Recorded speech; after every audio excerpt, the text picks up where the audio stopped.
Hello everyone, welcome और welcome back to my channel. तो आज जो हम टॉपिक डिस्कस करने जा रहे हैं वो है intracellular signalling pathway activation bye extracellular signal molecule. यानी कि सेल के अंदर जो भी पाथवे चल रहा है उसका एक्टिवेशन होना है किसी बाहर के मतलब एक्स्ट्रा सेलुलर मॉलिक्यूल की वजह से। तो होता कुछ यूँ है, हमारे जो सेल में चेंजेस आते हैं वो दो मॉलिक्यूल की वजह से होते हैं, या तो इंट्रासेलुलर या फिर एक्स्ट्रा सेलुलर। ये सेल है हमारा, इसमें जो भी चेंजेस आएंगे वो दो तरीके से आ सकते हैं।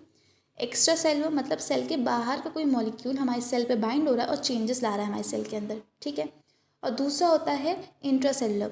इंट्रासेलुलर हमारे सेल के अंदर ही के जो मॉलिक्यूल्स होते हैं वही सेल में चेंजेस लाते हैं, जिससे सेल में कोई भी चेंजेस होते हैं, ठीक है। अब जो हमारा एक्स्ट्रा सेलुलर होता है वो बाहर से आ रहा है, किसी और सेल के थ्रू आ रहा है, और इंट्रासेलुलर हमारे सेल के अंदर ही प्रेजेंट है। अब दूसरी बात क्या है, जो इंट्रासेलुलर मॉलिक्यूल होता है उसकी वजह से जो भी चेंजेस आते हैं सेल के अंदर वो रूटीन चेंजेस होते हैं। मतलब वो मेजॉरिटी ऑफ द टाइम से होना ही है, क्योंकि हमारे सेल के प्रॉपर वर्किंग के लिए इंट्रासेलुलर मॉलिक्यूल के हमारे सेल के अंदर बाइंड होगा, तभी चेंजेस आएंगे, तभी हमारा सेल प्रॉपरली वर्क करेगा।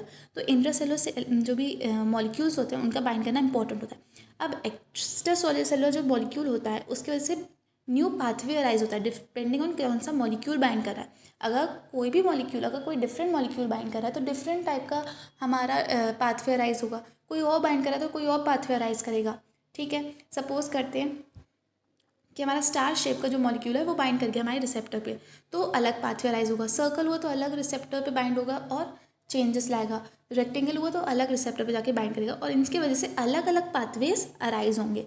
अलग अलग पाथवेज अराइज होंगे अलग अलग मॉलिक्यूल की वजह से, जिसकी वजह से हमारी सेल की वर्किंग डिफर होगी। जो रेगुलर फंक्शनिंग है सेल की उससे अलग चेंजेस आएंगे, उससे अलग फंक्शन होगा हमारे सेल का, ठीक है। तो दो टाइप के मॉलिक्यूल्स होते हैं, इंट्रासेलुलर मॉलिक्यूल और दूसरा कौन सा था, एक्स्ट्रा सेलुलर मॉलिक्यूल, जिनकी वजह से हमारे सेल में चेंजेस आते हैं। मैंने समझाया कि इंट्रा सेलुलर मतलब सेल के जो अंदर के मॉलिक्यूल्स हैं वही चेंजेस ला रहे हैं हमारे सेल के अंदर। एक्स्ट्रा सेलुलर हमारे बाहर से कोई मॉलिक्यूल आकर बाइंड करता है और अलग रिएक्शन शो करता है, ठीक है। इंट्रा सेलुलर जो मॉलिक्यूल्स हैं वो इंपॉर्टेंट होते हैं सेल की रेगुलर फंक्शनिंग के लिए, मशीनरी के लिए इंपॉर्टेंट होते हैं। एक्स्ट्रा सेलुलर हमारे बाहर से आते हैं, नया पाथवे ही अराइज कर देते हैं, जिसकी वजह से अलग ही सेल का रिएक्शन होता है, आउटपुट डिफरेंट आता है कंपेयर टू जो नॉर्मल सेल का फंक्शन है, ठीक।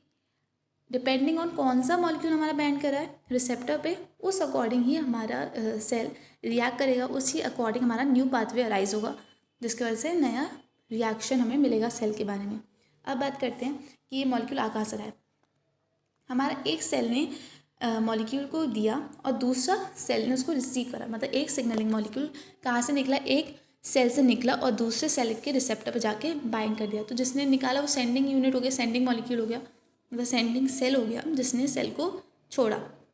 और दूसरा जो उसे रिसीव करा है वो हमारा सेल को, जो भी मॉलिक्यूल है उसको अपने रिसेप्टर पे आके बाइंड करवा रहा है, और जिसकी वजह से चेंजेस आ रहे हैं हमारे सेल के फंक्शनिंग में। ऐसे आता है हमारा मॉलिक्यूल। अब ये मॉलिक्यूल बाइंड कहाँ करता है, हमारी जो सेल होती है डबल मेम्ब्रेन होती है, प्लाज्मा मेम्ब्रेन होता है उसमें। अब प्लाज्मा मेम्ब्रेन के बाहर रिसेप्टर्स होते हैं, सेल के अंदर न्यूक्लियस, गोल्जी ये सब होते हैं, और सेल की प्लाज्मा मेम्ब्रेन में हमारे रिसेप्टर सिचुएटेड होते हैं। इन्हीं रिसेप्टर पे हमारा सिग्नलिंग मॉलिक्यूल आके अटैच बाइंड करता है, अटैच होता है, जिसकी वजह से हमारे चेंजेस आते हैं सेल के अंदर। इसको मैं थोड़ा सा अच्छे से समझाऊंगी अभी। इसमें बस इतना ही है कि एक ने सेल मॉलिक्यूल छोड़ा, दूसरे ने उसे रिसीव करा। जो सेल है मॉलिक्यूल है वो कहाँ बाइंड करेगा, हमारे सेल के रिसेप्टर पे। रिसेप्टर कहाँ है, प्लाज्मा मेम्ब्रेन पे। अब हम बात करते हैं कि ये होता कैसे। ये हमारी सेल है, ठीक है, डबल मेम्ब्रेन है, प्लाज्मा मेम्ब्रेन है ही सेल के, और जो सेल की लेयर है प्लाज्मा मेम्ब्रेन है उस पर ही रिसेप्टर अटैच्ड है। अब इस रिसेप्टर पे जब भी मॉलिक्यूल बाइंड करेगा तो क्या होगा, कुछ चेंजेस आएंगे इसके स्ट्रक्चर में। हमारा जो भी रिसेप्टर उसका स्ट्रक्चर चेंज हो जाएगा। कैसे, देखिए कोई भी बाहर का मॉलिक्यूल जब भी रिसेप्टर पे बाइंड करेगा तो उसका स्ट्रक्चर, रिसेप्टर का कॉन्फॉर्मेशनल चेंजेस आएंगे।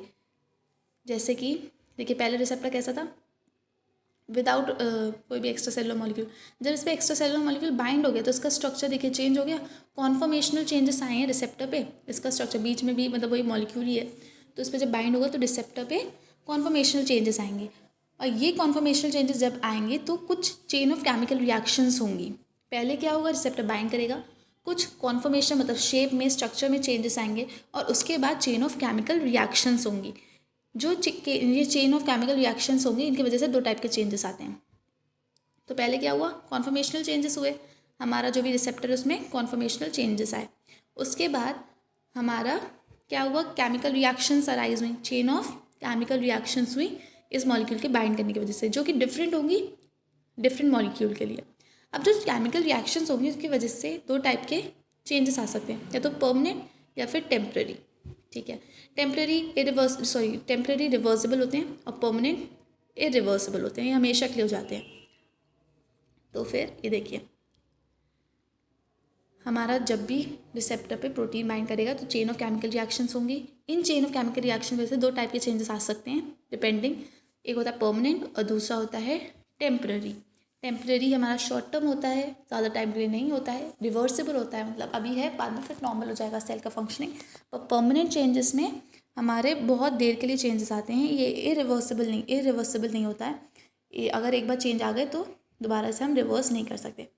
दोबारा समझाती हूँ, मॉलिक्यूल बाइंड करेगा रिसेप्टर से, कन्फर्मेशनल चेंजेस आएंगे, उसके बाद चेन ऑफ केमिकल रिएक्शंस होंगी जिसकी वजह से जो चेंजेस आएंगे वो परमानेंट भी हो सकते हैं, टेम्पररी भी।